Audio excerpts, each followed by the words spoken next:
యూదుల అధికారి అయిన నికోదేమును పరిసయ్యుడు ఒకడుండెను.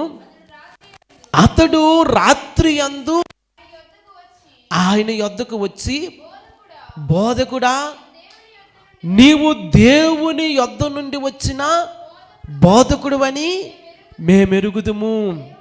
దేవుడు అతనికి తోడై ఉంటేనే గాని నీవు చేయుచున్న సూచక్రియలను ఎవడూ చెయ్యలేడని ఆయనతో చెప్పాను. దేవుని నామానికి మహిమ కలుగును గాక.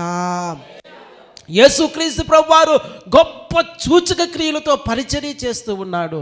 నికోదేము అనేటువంటి ఆ పరిసయ్యుడు యేసుక్రీస్తు ప్రభువారి దగ్గరకు రాత్రి వేళ, బహుశా భయపడ్డాడేమో, రాత్రి వేళ అతన్ని కలుసుకొని ఆయన అంటూ ఉన్నాడు, బోధకుడా, ఒకనికి దేవుడు తోడై ఉంటేనే కానీ ఇటువంటి గొప్ప సూచక్రియలు ఎవడునూ చెయ్యలేడు.